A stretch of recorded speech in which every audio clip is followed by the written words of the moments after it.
You're listening to the Monocle Daily, first broadcast on the 12th of July, 2024 on Monocle Radio. Joe Biden drops a clanger at Nato, the evolution of Ukrainian literature over the course of the conflict with Russia, and live music from an American jazz singer-songwriter. I'm Georgina Godwin. The Monocle Daily starts now.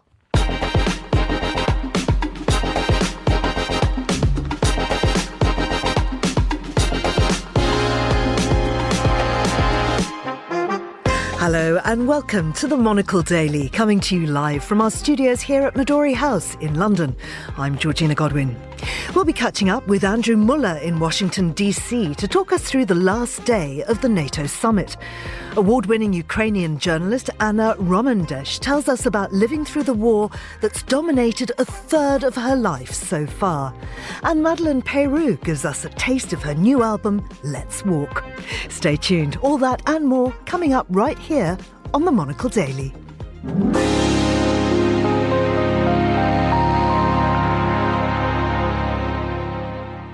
This is the Monocle Daily, and I'm Georgina Godwin. Well, I'm joined today by Monocle's Andrew Mueller. He's in Washington, D.C. instead of presenting this programme, which is where he would normally be. Andrew, I've been monitoring your social media accounts. You're quite grumpy about pedestrians. I'm quite grumpy about pedestrians. Well, I'm quite grumpy on behalf of pedestrians, not merely in Washington, D.C., but pretty much everywhere. I will say that Washington, D.C., a delightful city though it is in pretty much every respect bar the weather and this, has become a genuine nightmare for people to try and walk around, and people proceeding at enormous speed on bikes and electric bikes on the footpath, and the fact that roughly, I exaggerate slightly for comic effect, but roughly half the population appears to be on an electric scooter, which they also ride on the footpath. It's actually kind of weird that it's been allowed to degenerate to this level, I think, but that's just me. On which subject, and I'm glad you mentioned this, Georgina, clearly, as listeners are understanding, I could go on about this for some time. If they would like instead to read me going on about this for some time, I commend everybody to the latest edition of the Monocle Companion, which does include my, I think, 8-point pedestrian manifesto for returning cities to people like me. Andrew, have you had much chance to sample Washington's hostelries? Not as much as I would like, to be honest. I have mostly been restricted to the places near here where one can get a very quick feed on one's way from or to the convention centre. So, yeah, there has been, I have to say, a slightly disappointing lack of wassailing and carousing around this conference. It's almost like we all got sent here to work or something. I just wanted to quickly recommend a couple of places in Georgetown. Please. There is Cafe Milano, and the reason that's well known is that Ivanka Trump celebrated her 40th birthday there, but I can vouch for the food. And the other place is Martin's Tavern, also in Georgetown. That's fantastic. It's been going since the 1830s. It's very, very old anyway, just an olden days place. But it's got a couple of booths in it, one in which JFK proposed to Jacqueline Bouvier, and another one, wildly inferior, of course, in which Nixon sat. And you might want to have a drink there. That's actually good intel because, as luck would have it, we are going over to Georgetown today for a couple of interviews that we still have to do. So I may well pop in, obviously, after the interview. Yes. Well, somebody who didn't have a drink before his interview but looked like he might have done was, of course, Joe Biden. Now, you, I know, weren't actually in the press conference because it was wildly oversubscribed, but you were in the media centre. And, of course, that gaffe calling, using Putin's name instead of Zelensky has gone around the world. We were speaking to your colleague Chris Chermak about it just this morning. But tell us about the reaction in the media centre to that. It was quite a moment, and to be honest, I wish I had, well, not that anybody saw it coming, I wish I had thought to be filming my colleague Chris Chermak at that moment, because his response was, I think, pretty much characteristic of everybody else in the media centre. It was there were a lot of jaws on floors, a lot of people confirming with each other, did that actually just happen, or am I at this point hallucinating? Which is a point people often get to by that stage of a large summit. But the collective noise that it elicited in the media centre, listeners who've attended a football game, that moment when somebody misses an absolutely open goal from about 3 inches out, it was that kind of noise. It was just because of. I do have some sympathy for the president, and I think all professional broadcasters should, because I mean, obviously, I, for one, have said the wrong thing into a microphone at the wrong moment, and by golly, I'll do it again. But context is, of course, everything. You know, the extraordinary scrutiny that every utterance of Biden's is now under, and he makes just about the most hideous clangor you could possibly make in that circumstance. He did, of course, in his later press conference, go on to refer to Kamala Harris as Vice President Trump, which was an almost as impressive 1-2 punch. But you know, he has been in politics long enough to understand that perception is everything, and when you have already considerable questions hanging over your mental acuity to unleash a howler like that, absolutely extraordinary. I think I understand how something like that can happen, and Georgina, you probably do as well as a professional broadcaster. There's often that moment where you've got that thing in your head and you're just trying to tell yourself, don't say, don't say, don't say, don't say, and then the moment comes and you say the thing that you were telling yourself not to say. I can see how it happens, but wow, timing is everything. Absolutely. And it did sort of feel really kind of unsavoury, the amount of interest we all had in scrutinising Biden. It felt slightly like, during the press conference, I felt it was a form of elder abuse almost. It kind of is. And the thing is as well, and again, it does all seem a little bit unfair on Biden that all the talk will be about those two clangers, because, and I know this is not how the world works, it's not how politics works, but if you take those two out of the equation, the press conference was actually not bad. He spoke for quite a long time. He fielded questions about foreign policy that were quite detailed and quite complicated questions.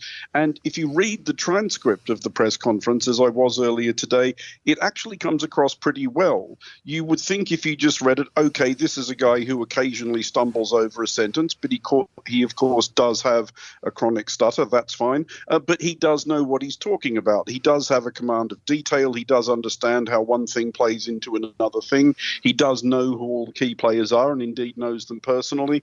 And to make only the most obvious comparison, I would be fascinated to see somebody putting the same questions to his rival for the presidency and seeing what results. Yeah, absolutely. So, Andrew, what would you say your general reflections on the summit are now that it has officially ended?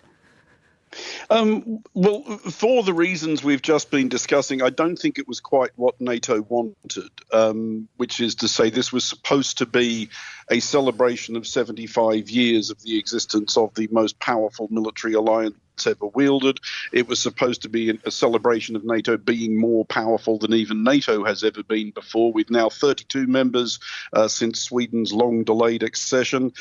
Everybody spending increasing amounts on defence. I think there is a recognition of the seriousness of the situation on NATO's Eastern European flank. And so it was, and obviously bringing it all back home to Washington, where the treaty was signed 75 years ago. It was supposed to be the big celebration, but yet the state of Biden and has overhung everything. And there's a wider context to that, of course. It's not just about Biden's frailties. If he was running against what we might think of as a normal Republican, if the Republican nominee was a Mitt Romney or a John McCain or a Bob Dole kind of figure, I don't think anybody would be all that perturbed. But everybody understands what the option actually is, and everybody understands that Donald Trump's attitude to NATO is diffident at best. Everybody understands that his attitude to Ukraine verges on downright hostile, because he doesn't like President Zelensky. He knows President Zelensky doesn't like him, and Donald Trump takes absolutely everything personally. And hence the push to really kind of sew up a Ukrainian path before Trump gets into a position, if he indeed ever does, in which he can change that. So what were the measurable outcomes from the summit in terms of what happens next with Ukraine?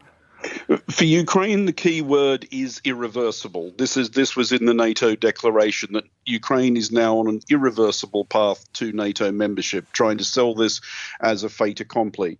It's still not quite what the Ukrainians want. The Ukrainians want a timeline. They want to know when Ukraine will be a member of NATO. And this was the reason for the surprising falling out, really, between NATO and President Zelensky before the Vilnius summit last year, when Zelensky scoffed at the language in the communique as absurd about NATO. So it's still not quite what he wants, but I think Zelensky understands that this is probably as good as Ukraine can reasonably get while it's still at war.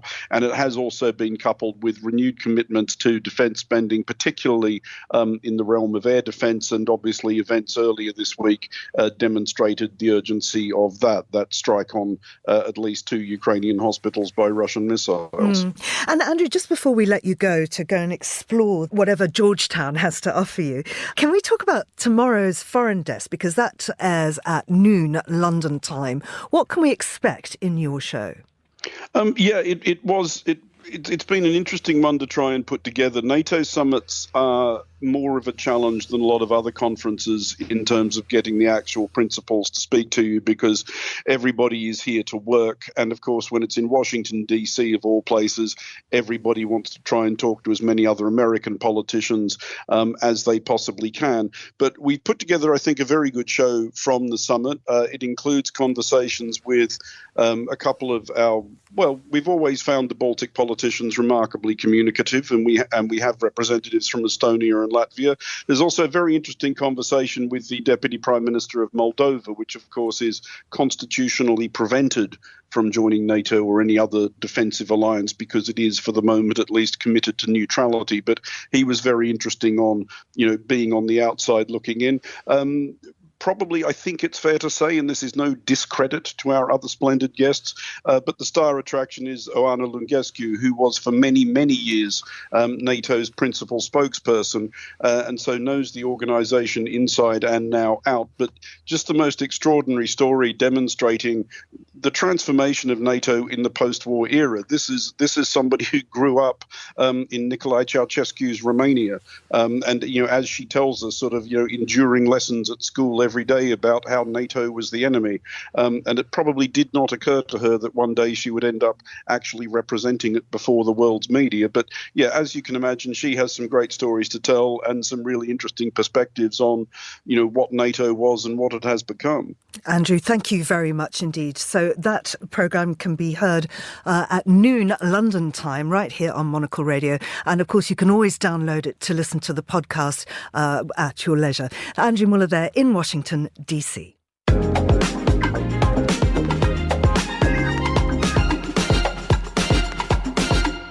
I'm speaking to Anna Romandash. She's an award-winning journalist from Ukraine. She's been named Ukraine's Media Freedom Ambassador by the Index of Censorship for her journalistic work, and she's received various awards for her reportage in Ukraine and beyond. She has a book out called Women of Ukraine, Reportage from the War and Beyond, and it's an absolute pleasure to have you here, Anna. I wonder if you could just tell us a little bit about what it is that you do from your base in Lviv. Thank you for having me. Oh, I do so much right now because of the Russian full-scale invasion. It's a lot of foreign reporting about what's happening in Ukraine for foreign audiences, so audiences in the UK, the US, Spain, and France.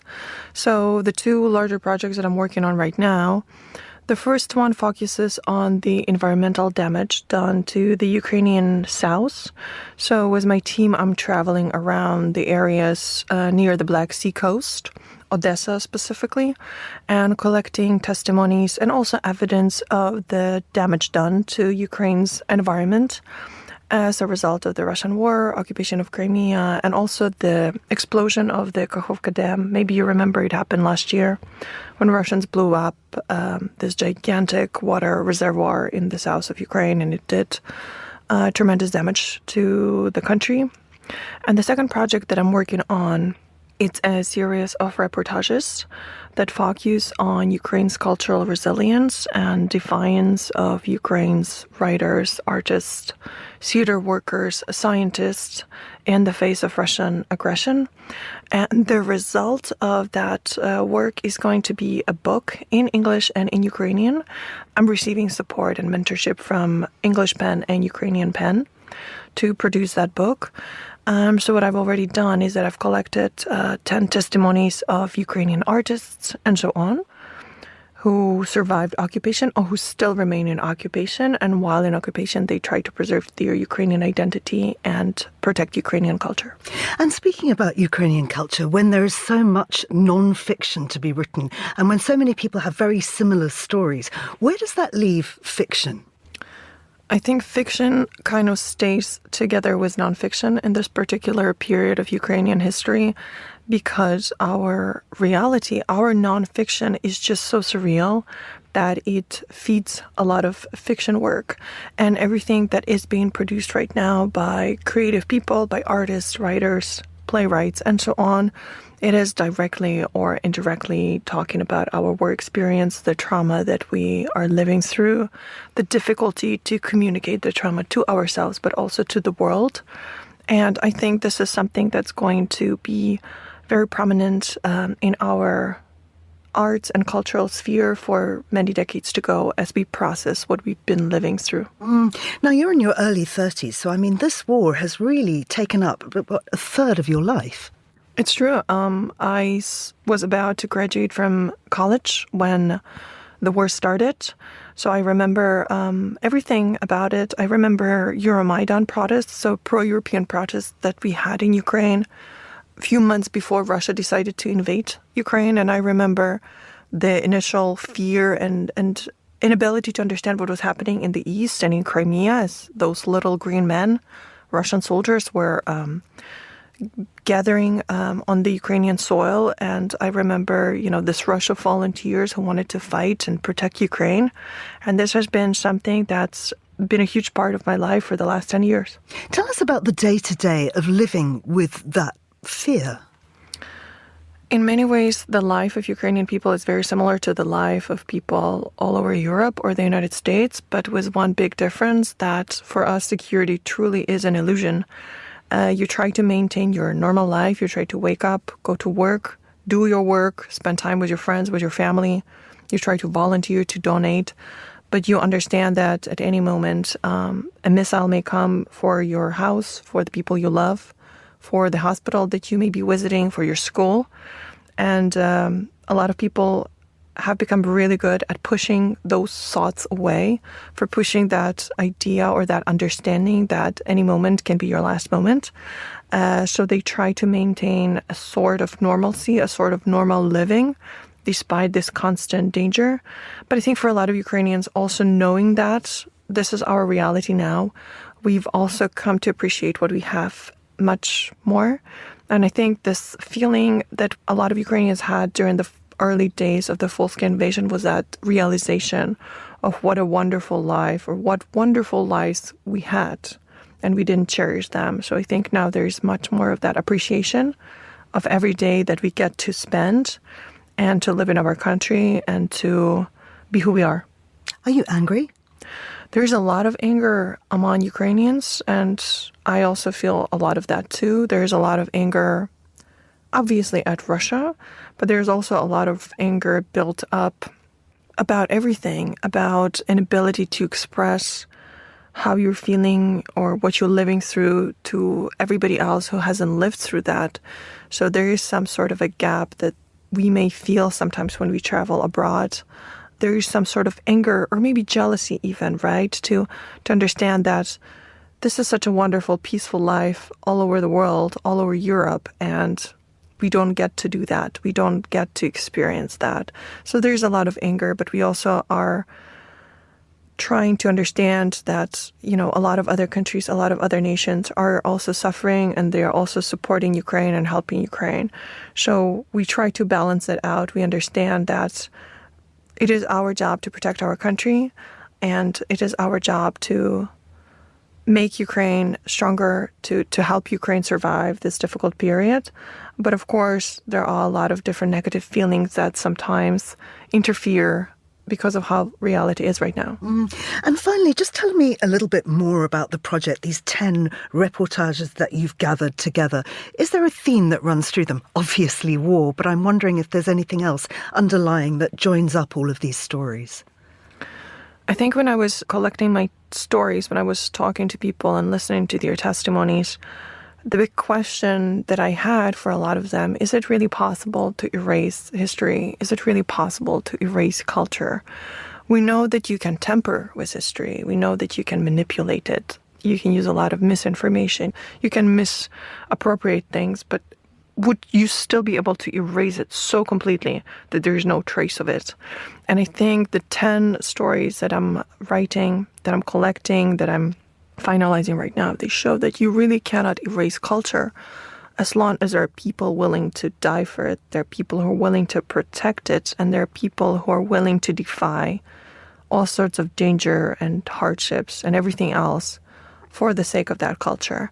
And a big thread that connects a lot of these stories is this defiance of Ukrainian people who are resilient not because they want to be, not because they chose to be. It's just that they realized that they had to be resilient. If you were living in a different environment, in a different situation, a lot of the people I've interviewed, they would just go on with their regular lives, and maybe they wouldn't have to resist or look for that inner strength to resist Russian aggression. But given the situation in which many of them ended up, they became resilient. So this resilience of Ukrainians, it's something that I find extremely powerful, extremely inspiring, but I also understand that this is a product of the unnatural, unhuman war that is being waged on Ukrainians. Anna Romandash, thank you very much indeed. Anna's book, Women of Ukraine, Reportages from the War and Beyond, is out now. And if you'd like to find out more about her current project, just log on to the English Pen or Ukrainian Pen website.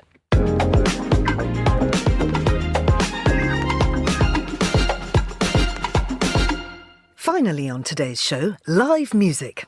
Madeleine Peyroux garnered much of her early acclaim as an eloquent interpreter of the works of other composers. Though also a formidable songwriter herself, her new album, Let's Walk, is the first on which she's written everything, along with longtime collaborator John Harrington. Before playing us the song, Madeleine and John spoke to Monocle's Andrew Mueller. He began by asking about her breakthrough album, 2004's Careless Love, and what she thinks of it 20 years later. Before we start talking about your new album, which we will, I did want to ask about a previous record, Madeleine, a much previous record, this being Careless Love, your breakthrough album, 20 years or thereabouts. You recently did a tour in its honour. What do you think of that record now? Oh, I'm happier with it now than I was back then. I don't know if that's unusual, but I think it's a good record, you know. I mean, it was lucky, I think, that I got to make that record, really. Obviously, there's always a certain confluence of energies and people that come together when something is working. And that record is, I think, the most popular one that I've made. Yeah. I mean, does it still feel like... I wonder this a lot about actually popular records, whether the person who makes them still feels like it belongs to them, or do you feel like it now belongs more to the people who decided that this will be part of the soundtrack of my life? I love that question because I ask myself that question. It's not really under my control, so... But that's I grow and learn. I'm lucky that they're good songs that got the popular response that they got on that record, like Leonard Cohen's Dance Me to the End of Love is never, there's not a downside to having to sing that every show. I learn from it. Well, indeed so. Well, moving on to the new album, John, I'll ask you a question I feel like I've asked a lot of people who've released albums in the last year or two. Is this one, in any sense, a lockdown record? In some sense it is, yeah, because we began working on it when we were home, and we did a lot of the songwriting got done via Zoom and via recordings that Madeleine and I would send back and forth to each other. And it's funny because I've sort of been a reluctant collaborator whenever I've tried to write songs with other people. And there was something really sort of serendipitous about lockdown that way, because I don't like working in the same room with someone at the same time on a song, because it feels like too much pressure to achieve. And I feel like I do my best work when I wait for the mood to be right and where I feel like, oh, now I got an idea, So to be able to sort of throw this stuff back and forth and to sit with it and wait until something struck me, and then, that might work, and then record that, and then send that to Madeleine, and then she'll do the same and send it back. We did this back and forth thing remotely for quite a while on some of these tunes, many times back and forth. And I really think that proved to be a great way to work. Time, too. There was never a deadline until suddenly the deadline was, John called me, and it had been 2 years in my world. For you, it might not have been that long, but I'm not sure. It just felt like it had been at least, because it was 2023 all of a sudden. Right. And John said, oh, Donald Fagen's going on tour. I'm leaving in a month. I said, oh, well, we're going to record these songs, John. We got to get in the studio. Maybe it was 2 months, but really put the fire under me to get in the studio and make this record. So we did do some work together, actually, in the same room. We did some composing that way as well, but that was under the pressure of the time element, because it was getting close to the recording session. I remember that, what happened was John went off on vacation, so they go to Fire Island a lot. If you don't know what Fire Island is, it's just this big, long strip of sand off the south of Long Island. The southern part of Long Island, and central southern part of Long Island, yeah. He goes there, and there's people that kind of have been going there. Like, it's kind of a community that has been going there since they were children. Yeah, right. And it's a place where there are no vehicles, so it's really not like being in New York City anymore. It's quiet. And the deer just walk right up to you, and they kind of look at you like, why are you here? Because this is my place, and it's really kind of a freaky place. So John's like, I'm on Fire Island, I can't leave. We've rented this house and everything. And I'm like, but John, we have to get together and work on these songs. So I said, oh, poor me, I'll go out and meet him. So I just showed up. Gina left. I just showed up and made you work. We worked pretty solidly for and that was in person. That was the only time we were in person. Yeah. But was it important for this album, which I think I'm right in saying has no cover versions on it, to be an album of your writing? Elliot Shiner told us to do that. So I have to just give him that credit, because originally I felt pretty happy we had about 3 songs, and we went to Elliot and I said, and I'd like to do these other songs and then these cover songs, and let's make a record. And Elliot said, I like the stuff that you two made, that you created together. And I just waited, and he said, that's it. Nothing else. Yeah, he insisted that we write all the material for the record and not do any covers and not do any co-writes with anybody else. And I'm really glad. So. I'm really glad, because, yes, I think it's a lockdown record, And it was just, there was something that we were capturing during the time that we were writing together. There was something that we captured that I think was not just serendipity, but it became a real development, like we graduated to a little bit more, to something deeper, and we helped each other do that. I think maybe the contribution that all that sort of time at home made to this was, something that you it's often hard to find time to sort of really. It helps to be alone to create, it seems to me. Some of that seclusion is really because you have time for stuff to sort of to ruminate, for things, you can brood on things, and it can be difficult, but without all the distractions of the normal sort of active life that we now have resumed, it's a little bit easier to get the creative thing happening, I think. And yeah, I think that not only that, but to focus on making something the best that it can be, it takes time. Yeah, I can't. I've always been a slow Like people ask me, why don't you make when was the last time you made a record? And my average would be maybe 8 years if I'm trying to. That would be my average if I'm going at my regular pace. But if I get somebody else involved, then I can go faster. But thank goodness John is also patient enough to go back over every detail. And I feel like at least the songwriting part of this record, we did that kind of work. I do feel like we did the best we could because we took the time to sort of wait until we both couldn't find a way to make it better. So at least it's the best we could do. So. Well, you're going to play one of the tracks off the new album for us, the title track, in fact. Madeleine, introduce it briefly, if you would. Well, I discovered what it's like to be part of peaceful protest marches in 2020 for Black Lives Matter and right after the murder of George Floyd in May 25th. This song came to me, the lyrics came to me because I believe that they are aspirational, that they are a celebration of what was wonderful about that experience. And I sent those lyrics off to John, and he wrote all of the music and subsequently sent me a demo singing 7-part harmonies and all this stuff. But we're just going to do it as a duo today. So 2 voices and 2 guitars. And I hope you like it. It's called Let's Walk.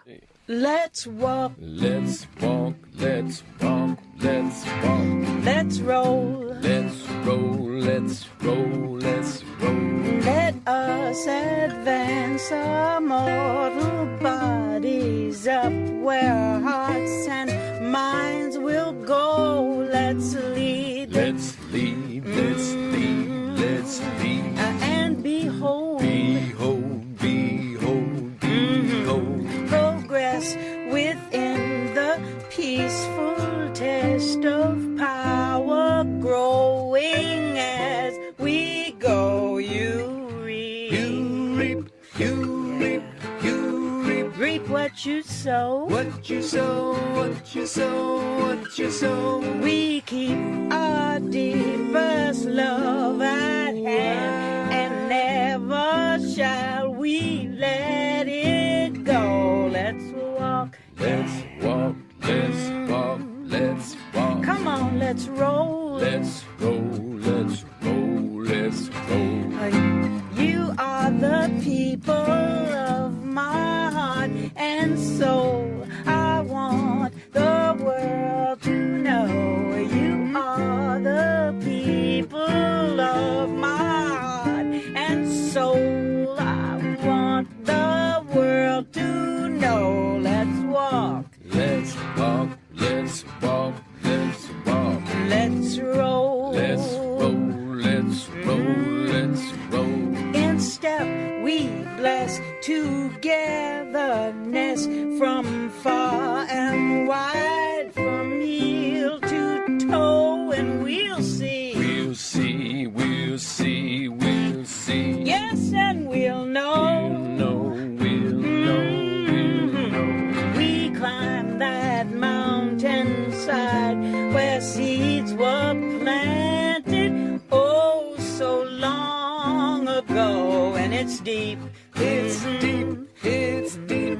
It's deep. Deep down below. Down below. Down below. Down below. With our feet and hands aligned, we stand for love. Yes, love is what we show. Let's walk. Let's walk. Let's walk. Let's walk. Come on, let's roll. Let's roll. Let's roll. Let's roll. You are the people of my heart and soul. I want the world to know you are the people of my heart and soul. And I want the world to know. Let's walk. Let's walk. Let's walk. Let's walk. Come on, let's roll. Let's roll. Let's roll. Let's roll. Yes, well, everybody. Let's walk. Let's walk. We'll bless togetherness. Let's roll. Let's roll. Oh, I want the world to know